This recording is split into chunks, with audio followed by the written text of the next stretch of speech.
साल 2022 का नोबेल पुरस्कार फिजिक्स के क्षेत्र में क्वांटम मैकेनिक्स के क्षेत्र में मिला हुआ है। जो 3 वैज्ञानिक है, Alain Aspect, John F Clauser और एंटोन जिलिंगर, इन्होंने क्वांटम मैकेनिक्स और आईटी को मिलाकर क्वांटम इंफॉर्मेशन साइंस में एक महत्वपूर्ण खोज किया है। तो मैं आपको बताना चाहता हूं कि इसी साल जीनोम एडिटिंग के लिए भी चिकित्सा क्षेत्र में नोबेल पुरस्कार मिला हुआ है।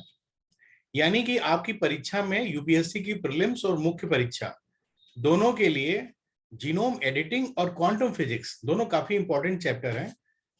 तो मेरा मानना है कि आपको इन दो जो प्रमुख चैप्टर्स हैं उनके कंसेप्ट को ठीक से समझना चाहिए।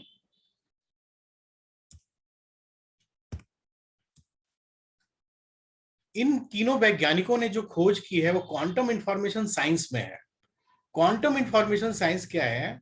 ये दो जो डिसिप्लिन है पढ़ाई की, क्वांटम फिजिक्स और आईटी, दोनों का इंटरडिसिप्लिनरी साइंस है और इन्हीं को मिलाकर फिजिक्स में क्वांटम इफेक्ट्स और आईटी के इस्तेमाल से आज दुनिया में नई खोजें की जा रही हैं।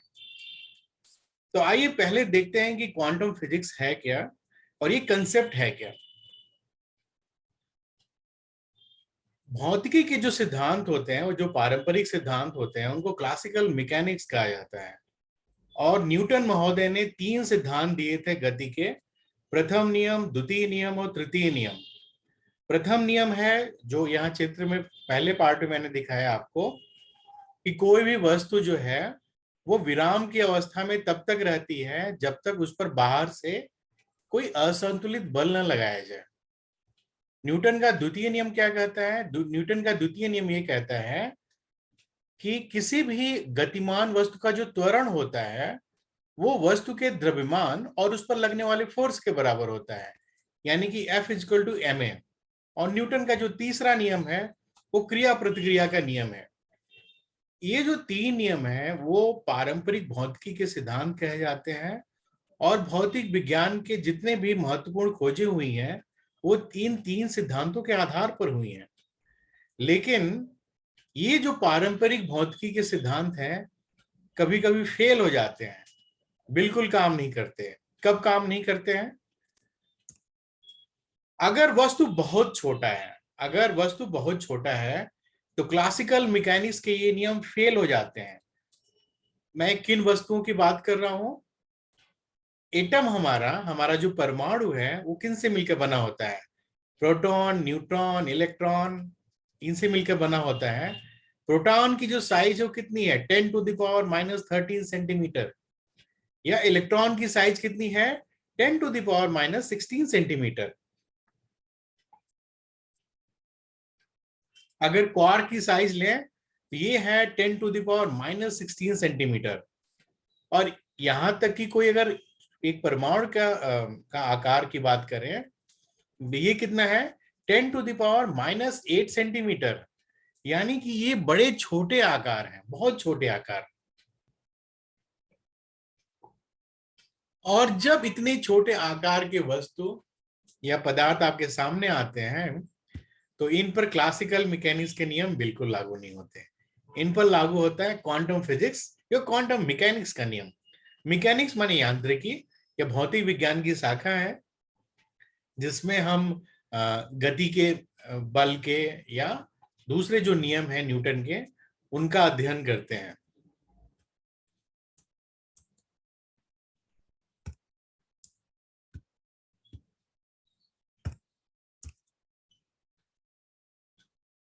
और फिर एक दूसरी बात आती है कि क्लासिकल मैकेनिक्स एक जगह और फेल हो जाता है। कब? अगर वस्तु की स्पीड बहुत बहुत बहुत ज्यादा है, बहुत ज्यादा है।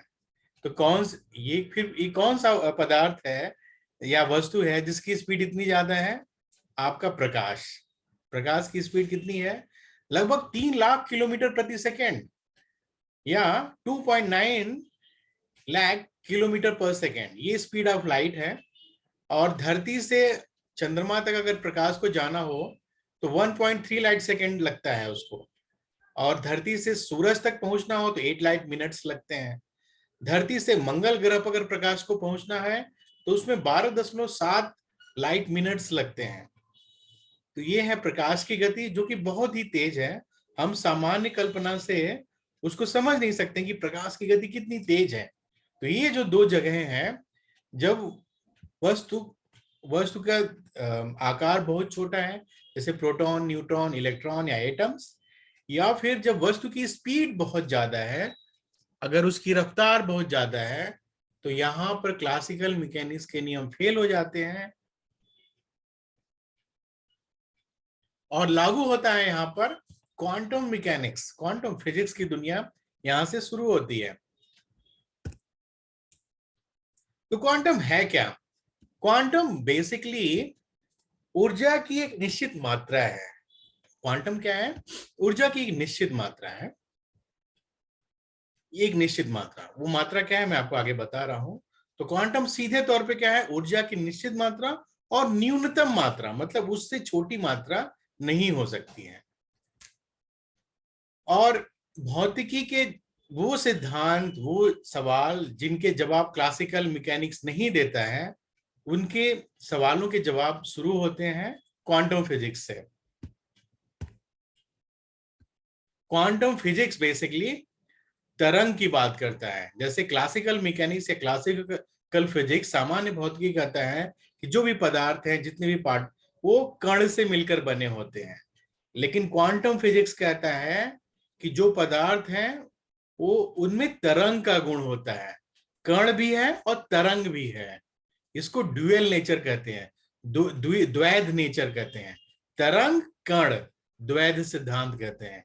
क्वांटम सिद्धांत क्या कहता है कि जो भी पार्टिकल है, जो भी वस्तु है, दुनिया में जितनी भी चीजें हैं, वो तरंग के रूप में भी हैं और कण के भी रूप में है। और सामान्य भौतिकी क्या कहता है? सामान्य भौतिकी सिर्फ कण की बात करता है कि जितने भी पदार्थ हैं दुनिया में, वो कण के रूप में है। और इसकी शुरुआत किसने की? इसकी शुरुआत की सन 1900 ईस्वी में मैक्स प्लैंक ने शुरुआत की। और मैक्स प्लैंक ने कहा कि जितने भी परमाणु हैं, कुछ खास आवृत्ति में कंपन कर सकते हैं, कुछ खास फ्रीक्वेंसी में कंपन कर सकते हैं। और इस आधार पर मैक्स प्लैंक ने एक एनर्जी का सूत्र दिया, एक फॉर्मूला दिया। क्या है वो फॉर्मूला? प्लैंक ने बताया कि ऊर्जा को तब तक अवशोषित या निष्कासित नहीं किया जा सकता जब तक कि उसकी न्यूनतम मात्रा न हो। मतलब कोई भी वस्तु अगर ऊर्जा को अवशोषित करता है, तो वो ऊर्जा की मात्रा एक न्यूनतम जरूर होनी चाहिए, उससे कम बिल्कुल नहीं होनी चाहिए। मतलब वही न्यूनतम मात्रा क्वांटम कहलाती है। और मैक्स प्लैंक के इसी सिद्धांत की वजह से इनको फादर ऑफ क्वांटम फिजिक्स कहते हैं। तो इस फैक्ट को याद रखिए कि फादर ऑफ क्वांटम फिजिक्स कौन है? Max Planck. और अपने इस गणना के आधार पर मैक्स प्लैंक ने जो सूत्र दिया, उस सूत्र का नाम है E equal to H nu. H nu, H क्या है? एच प्लैंक कांस्टेंट है, जिसका मान है 6.626 इंटू 10⁻⁻34 जूल सेकेंड, या 4.136 इंटू 10⁻⁻15 इलेक्ट्रॉन वोल्ट सेकेंड। ये है प्लैंक कांस्टेंट का वैल्यू। और न्यू क्या है? न्यू जो है फ्रीक्वेंसी या आवृत्ति की बात है। यह आवृत्ति की बात करता है। जो भी परमाणु है जिस आवृत्ति में कंपन करता है, जो रेडिएशन है, वो जिस उसकी जो फ्रीक्वेंसी है, उसको न्यू कहते हैं। और इस आधार पर मैक्स प्लैंक ने किसी भी फोटोन का मतलब वो जो ऊर्जा का वो जो रूप है, ऊर्जा का जो पैकेट है, उसको फोटोन कहते हैं विज्ञान की भाषा में, क्वांटम फिजिक्स की भाषा में।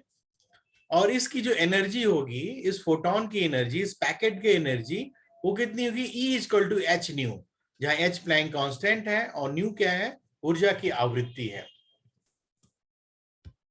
एक और घटना हुई क्वांटम फिजिक्स की जब शुरुआत हो रही थी 1900 की शुरुआत में। अल्बर्ट आइंस्टीन ने एक प्रयोग किया, महान वैज्ञानिक अल्बर्ट आइंस्टीन ने एक प्रयोग किया 1905 ईस्वी में। उन्होंने क्या किया? उन्होंने देखा कि जब धातुओं पर प्रकाश गिरता है, जब किसी भी धातु पर प्रकाश डाला जाता है, तो उस धातु से इलेक्ट्रॉन बाहर निकलने लगते हैं। और ये घटना कहलाती है प्रकाश वैद्युत प्रभाव। देखिए इस चित्र में अगर कोई मेटल का सरफेस है और इस पे कोई लाइट गिरती है तो इलेक्ट्रॉन्स निकलते हैं और इन्हीं इलेक्ट्रॉन को फोटो इलेक्ट्रॉन कहते हैं और ये घटना कहलाती है प्रकाश वैद्युत प्रभाव। ये खोज किया था आइंस्टीन महोदय ने। साल 1905 में आइंस्टीन ने दुनिया को इस क्रांति के दूसरे चरण से परिचय कराया और उन्होंने दिखाया कि जब प्रकाश किसी दूरी को तय करता है तो उसके माध्यम दो प्रकार के हैं, तरंग के रूप में है और छोटी गोलियों के कण के समान में है, वेव के नेचर में भी है और पार्टिकल के भी नेचर में है, और इन्हें ही आज हम फोटोन कहते हैं। जैसे कोई भी एक तरंग का अगर कोई गुच्छा हम लें, प्रकाश का अगर हम बंच लें तो उसमें ढेर सारे तरंग होते हैं, छोटे छोटे वेव्स होते हैं। जैसे मान लीजिए कोई प्लेन वेव है, एक बड़ा वेव पैकेट है, मतलब तरंग का पूरा एक पैकेट है, पूरी कोई तरंग आ रही है, वो ध्वनि तरंग भी हो सकती है, प्रकाश की तरंग भी हो सकती है, कोई इलेक्ट्रोमैग्नेटिक रेडिएशन हो सकता है, कोई भी विद्युत चुंबकीय द्विकिरण हो सकता है, वो पूरा एक पैकेट के रूप में आ रही है। तो अगर हम उसका अध्ययन करेंगे तो उसमें कई छोटी छोटी प्लेन वेव्स होती हैं, मतलब एक वेव का जो बड़ा पैकेट है कई छोटे छोटे वेव पैकेट से मिलकर बना होता है।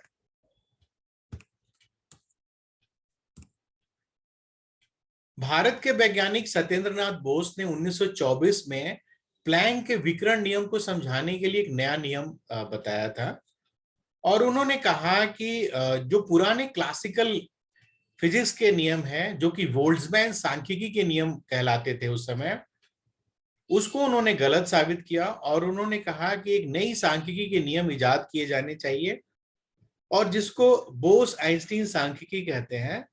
तो बोस आइंस्टीन सांख्यिकी का जन्म दिया भारत के वैज्ञानिक प्रोफेसर सत्येंद्र नाथ बोस ने 1924 में, और उन्होंने प्लैंक के विकिरण नियम को साबित करने के लिए जो नया नियम दिया उसको कहते हैं बोस आइंस्टीन सांख्यिकी।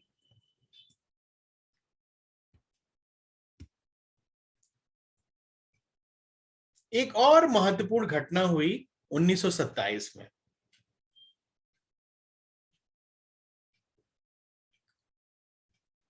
इन सारी घटनाओं का क्रम देखते रहेगा, पहले मैक्स प्लैंक साहब आए, फिर आइंस्टीन महोदय आए, फिर भारत के वैज्ञानिक प्रोफेसर सत्येंद्रनाथ बोस आए। प्रोफेसर सत्येंद्रनाथ बोस पर भी काफी क्वेश्चन आपके एग्जाम में आ चुके हैं, मेंस की परीक्षा में। मैं किसी अलग लेक्चर में उसको बताऊंगा। उन्होंने भी क्वांटम फिजिक्स में बहुत बड़ा योगदान दिया था। उसके बाद 1927 में फिर आ गए वर्नर हाइजेनबर्ग आ गए। इन्होंने कहा कि कोई भी इलेक्ट्रॉन जो है अगर एक समय पर उसका अस्तित्व है तो उसका स्थान, स्थान का मतलब एक्स, और यहाँ पे डेल्टा एक्स क्यों लिखा गया है? डेल्टा मतलब अंतर होता है। डेल्टा क्यों लिखा जाता है? डेल्टा का मतलब अंतर होता है। तो जब स्थान में अंतर होगा तो उसको डेल्टा एक्स से डिनोट करेंगे। तो ये हाइजेनबर्ग महोदय कह रहे हैं कि कोई भी इलेक्ट्रॉन अगर एक समय पर है तो उसका सटीक स्थान मतलब डेल्टा एक्स और उसका वेग निर्धारित करना संभव नहीं है। वेग का मतलब वेलोसिटी।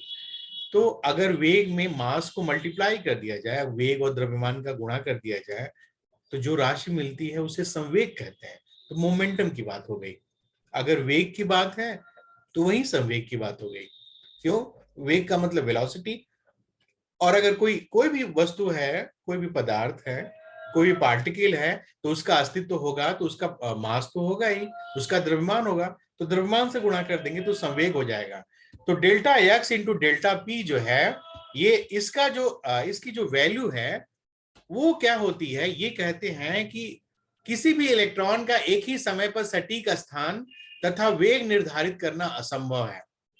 यदि हमें इलेक्ट्रॉन का अत्यंत सटीक वेग पता है तो उसका स्थान अनिश्चित रहेगा, और अगर उसका स्थान पता है तो उसका वेग अनिश्चित रहेगा। और इसको निकालने के लिए जो राशि उन्होंने दी वो है h/4 जो कि बहुत छोटी राशि होती है। मतलब यहां पर क्या कह रहे हैं हाइजेनबर्ग महोदय कि डेल्टा एक्स पता है तो डेल्टा वी पता लगाना मुश्किल होगा, और अगर डेल्टा पी पता है तो डेल्टा एक्स पता लगाना मुश्किल होगा। ये है हाइजेनबर्ग का सिद्धांत। आइए इसको थोड़ा सा मैं और समझाता हूं आपको।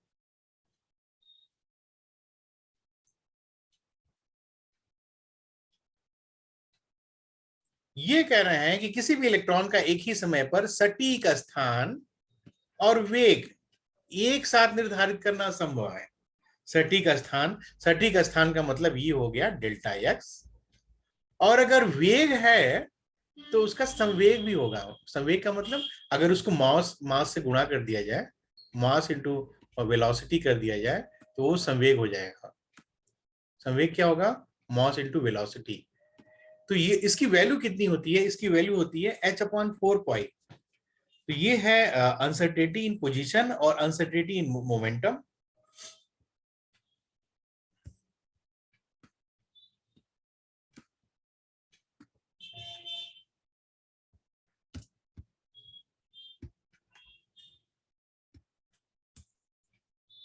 एक और बड़ा महत्वपूर्ण प्रयोग हुआ उसी समय, जिसका ये प्रयोग किया था यंग महोदय ने।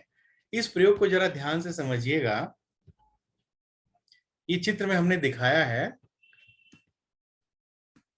अगर कोई पदार्थ जी या कण या कोई पार्टिकल या कोई वस्तु कण के रूप में है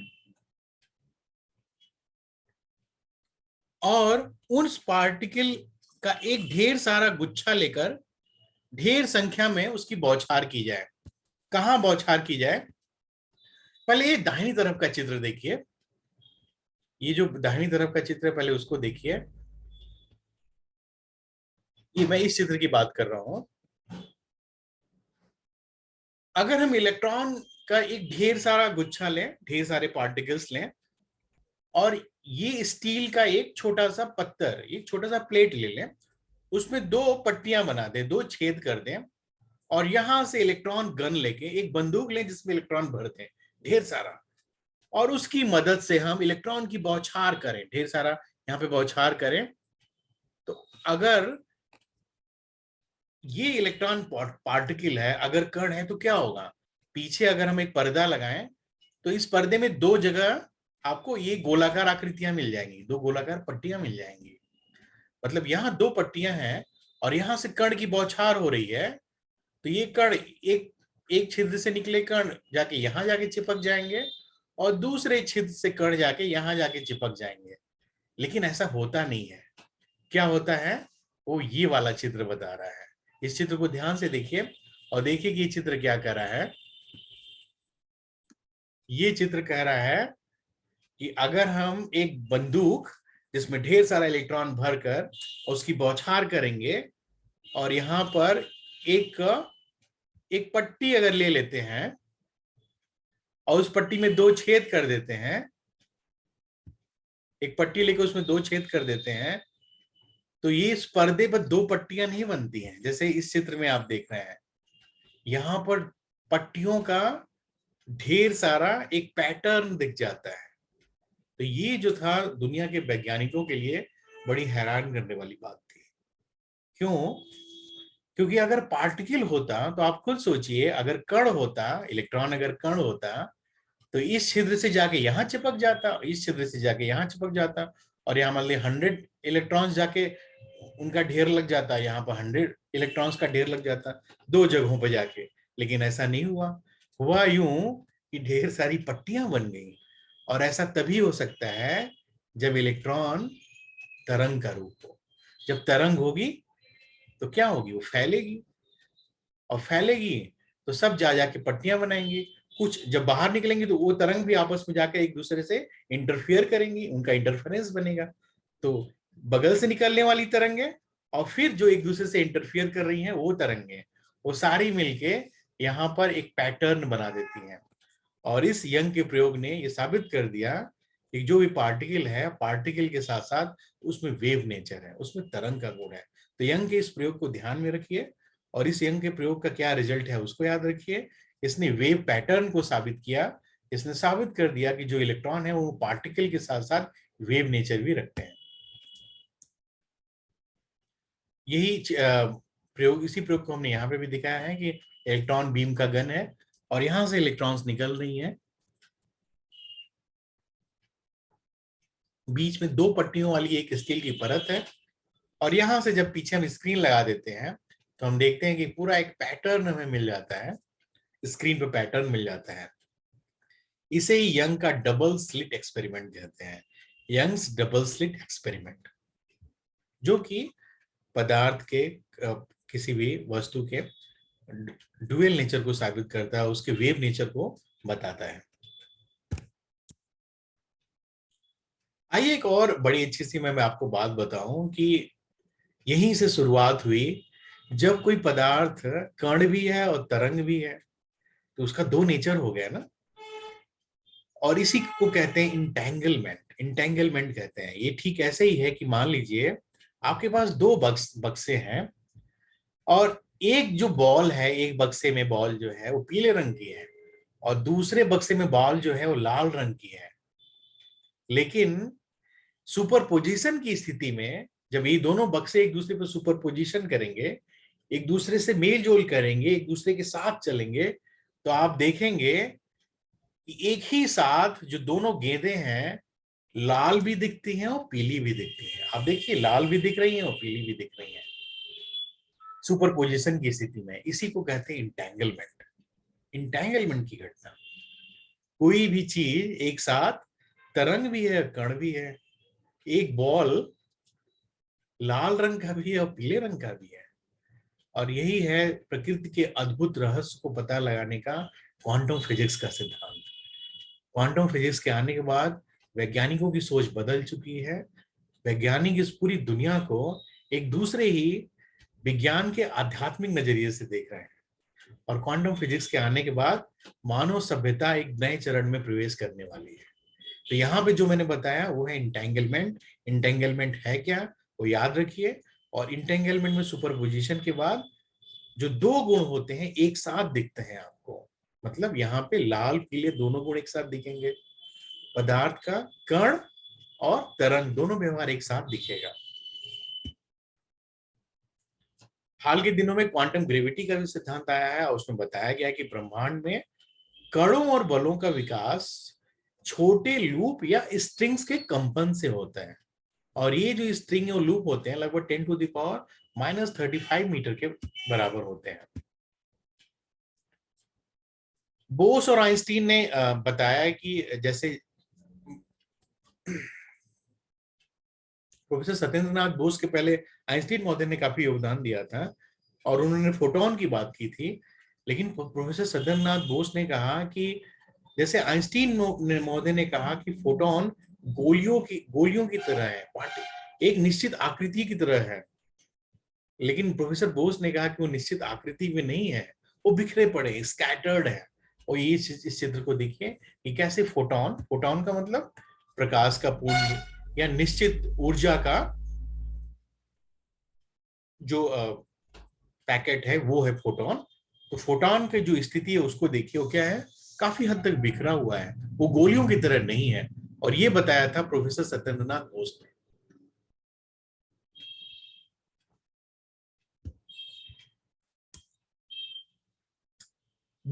प्रोफेसर सत्येंद्रनाथ बोस ने जो नया रिसर्च किया उसका नाम रखा था Planck's law and light quantum. Planck नियम के नए आयाम पर प्रोफेसर बोस ने अपना शोध planks law and light quantum England की फिलोसफिकल पत्रिका में छपने के लिए भेजा गया था, लेकिन उस समय इसको स्वीकार नहीं किया गया था। और उसके बाद उन्होंने आइंस्टीन महोदय को भेजा था ये अपना शोध, और उसके बाद आइंस्टीन ने इस शोध की गंभीरता को समझा और इस शोध को जर्मन लैंग्वेज में ट्रांसलेट किया और इसे पब्लिश किया जीट फॉर फिजिक्स में। और ये शोध था quantum physics, planks law.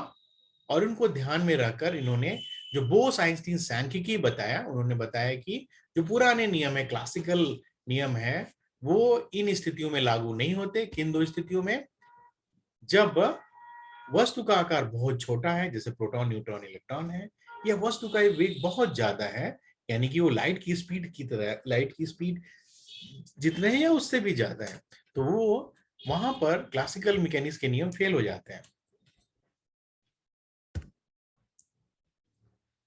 Quantum physics के एप्लीकेशन पर ही बनाया गया है दुनिया में क्वांटम कंप्यूटर। तो क्वांटम कंप्यूटर क्या है, आज दुनिया की सबसे पावरफुल कंप्यूटर है जो कि क्वांटम फिजिक्स का इस्तेमाल करती है, और इसका इस्तेमाल करके कंप्यूटिंग की जाती है, गणना की जाती है। दुनिया में अभी सबसे जो पावरफुल कंप्यूटर माने जाते हैं सुपर कंप्यूटर्स माने जाते हैं। तो ये सुपर कंप्यूटर से भी कई हजार गुना ज्यादा पावरफुल हैं क्वांटम कंप्यूटर्स। क्वांटम कंप्यूटर्स जो होते हैं जटिल गणनाओं को मिनटों में पूरा कर लेते हैं, और इनकी क्षमता इतनी ज्यादा है, जो गणना आज के कंप्यूटर करने में कई अरब साल लगाएंगे, उनको क्वांटम कंप्यूटर मिनटों में, कई कुछ मिनट में पूरा कर सकते हैं। और इसी वजह से क्वांटम कंप्यूटिंग की जो एप्लीकेशन है हेल्थ केयर में, एग्रीकल्चर में और साइंस के क्षेत्र में काफी महत्वपूर्ण मानी जा रही है। ये है क्वांटम कंप्यूटर का एक छोटा सा चित्र जो कि आईबीएम बना रहा है इस समय। और ये क्वांटम कंप्यूटर किस सिद्धांत को इस्तेमाल करता है? सुपरपोजिशन और इंटेंगलमेंट की घटना को। इंटेंगलमेंट अभी मैंने आपको बताया कि कैसे इंटेंगलमेंट में एक साथ दो गुण आपको दिखाई देते हैं। जो पहला क्वांटम कंप्यूटर था उसका नाम था 2 क्यूबिट, जो 1998 में बनाया गया था, और इसे बनाया था लास एलामोस नेशनल लेबोरेटरी के आइजैक चुआंग नामक जो साइंटिस्ट हैं। इसके अलावा मैसाचुसेट इंस्टीट्यूट ऑफ टेक्नोलॉजी के नील गेर्शनफेल्ड और बेर्कले में कैलिफोर्निया यूनिवर्सिटी के मार्क कुबिनेक ने, इन तीनों ने मिलकर पहला क्वांटम कंप्यूटर बनाया था, और इस क्वांटम कंप्यूटर का नाम था 2 क्यूबिट।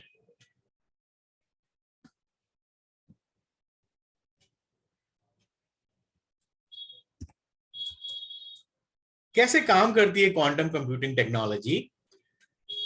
जो साधारण कंप्यूटर होता है आप सभी को पता है कि वो बिट्स का इस्तेमाल करता है। बिट्स का मतलब 0 या 1। कंप्यूटर या तो 0 की भाषा समझता है या 1 की भाषा समझता है। 0 का मतलब लाइट ऑफ हो गई, 1 का मतलब लाइट ऑन हो गई।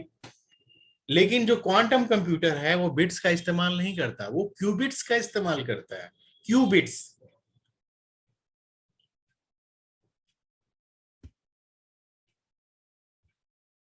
यानी कि बिट्स की तरह ऑन या ऑफ होने की बजाय ये क्यूबिट्स की पोजीशन में होते हैं।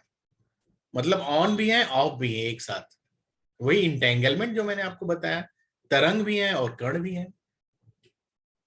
और इसे सुपरपोजिशन कहा जाता है, जहां वो एक ही समय में ऑन या ऑफ या दोनों की बीच की स्पेक्ट्रम की स्थिति में हो सकते हैं।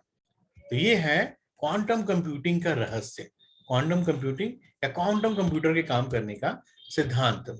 यहाँ हमने बिट्स और क्यूबिट्स को थोड़ा और अच्छी तरह से समझाया है कि जो क्लासिकल कंप्यूटर होता है या तो 0 की भाषा समझता है या 1 की भाषा समझता है।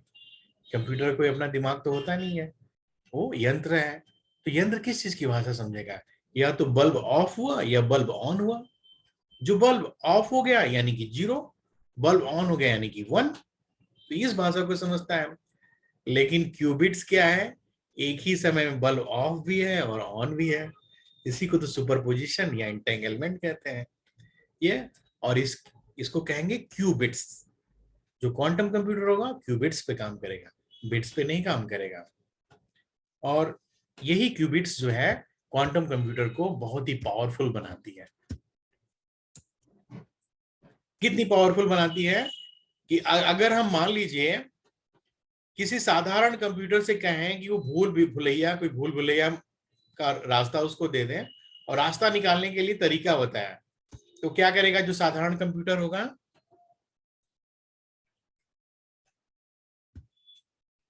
एक एक सोल्यूशन लेगा कि अरे इस रास्ते से निकले, पहुंचेंगे कि नहीं, नहीं गलत, फिर दूसरा रास्ता पकड़ेंगे, फिर नहीं नहीं, ऐसे करके निकलेगा। और जो क्वांटम कंप्यूटर करेगा सुपरपोजिशन का सिद्धांत लगा देगा, क्यूबिट लगा देगा 0 1 इंटेंगलमेंट, और एक बार में बता देगा इंटेंगलमेंट कि कौन सा रास्ता आपको बाहर की तरफ ले जाएगा।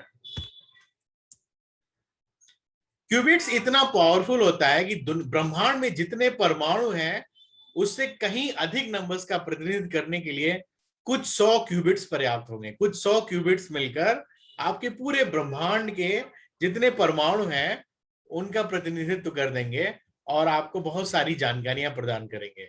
ये है क्यूबिट की अद्भुत क्षमता। और यही इसी क्यूबिट की वजह से जो अभी नया नोबेल पुरस्कार मिला हुआ है कल 2022 का नोबेल पुरस्कार फिजिक्स के क्षेत्र में, वो क्या बात करता है, क्वांटम फिजिक्स और इंफॉर्मेशन टेक्नोलॉजी। इसको लेकर जो जो नया सिद्धांत है quantum information science, quantum information science में उनको योगदान के लिए दिया गया है। क्लासिकल कंप्यूटिंग और क्वांटम कंप्यूटिंग में अंतर क्या है? क्लासिकल जो कंप्यूटिंग है, जो साधारण कंप्यूटिंग है, वो डिजिटल लॉजिक का इस्तेमाल करता है, लेकिन क्वांटम कंप्यूटिंग किसका इस्तेमाल करता है? क्वांटम थियरी का इस्तेमाल करता है। जो क्लासिकल कंप्यूटिंग है वो डिजिटल सिग्नल्स को बिट्स के रूप में भेजता है, लेकिन बिट्स का इस्तेमाल करके डिजिटल सिग्नल भेजता है। लेकिन जो क्वांटम कंप्यूटिंग होता है वो पार्टिकल्स या फोटोन का इस्तेमाल करके डेटा भेजता है। क्लासिकल कंप्यूटिंग के जो इंक्रिप्शन होते हैं वो मैथमेटिकल सूत्र पर आधारित होते हैं, गणितीय सूत्रों पर आधारित होते हैं, लेकिन क्वांटम कंप्यूटिंग का जो इंक्रिप्शन होता है वो क्वांटम प्रॉपर्टीज पर बेस्ड होता है। इसमें एक और महत्वपूर्ण बात आप याद रखिएगा जो आपके प्रीलिम्स के लिए इंपॉर्टेंट है। क्वांटम कंप्यूटिंग में जो पावर होती है वो एक्सपोनेंशियली इंक्रीज होती है क्यूबिट्स क्यूबिट्स के प्रोपोर्शन में, लेकिन क्लासिकल कंप्यूटिंग में जो पावर होती है ये जो सीधी रेखा है, सीधी रेखा का मतलब 1:1 रेशियो है। जब एक्स एक्सिस पे जितना बढ़ेगा उतना वाई एक्सिस पे भी बढ़ेगा, तो सीधी रेखा आती है। एक्सपोनेंशियल का मतलब बहुत तेजी से बढ़ रही है। क्वांटम कंप्यूटर्स जो होते हैं बहुत ही ठंडे माहौल में काम कर सकते हैं। जैसे भी टेम्परेचर थोड़ा गर्म होता है तो इनके काम करना इनके लिए बड़ा मुश्किल हो जाता है, ये एरर आने लगता है, ये कोलैप्स कर जाते हैं, दिक्कत आने लगती है। ये क्वांटम कंप्यूटर के साथ एक बहुत बड़ी लिमिटेशन है कि इनका एरर रेट बहुत हाई हो जाता है जब अल्ट्रा कोल्ड एटमॉस्फेयर नहीं होता है, जब तापमान बहुत कम नहीं होता है। और क्लासिकल कंप्यूटर्स को आप कहीं भी रख दीजिए, रूम टेम्परेचर में भी रख दीजिए, तो आराम से काम करते हैं। जो क्वांटम कंप्यूटर्स हैं उनका इस्तेमाल आज डेटा एनालिसिस और ऑप्टिमाइजेशन प्रॉब्लम्स में फिलहाल किया जा रहा है। शुरुआत हो गई है क्वांटम कंप्यूटिंग की, और देखिए कि ये दुनिया को आज की सभ्यता से कहां आगे लेके जा रहा है।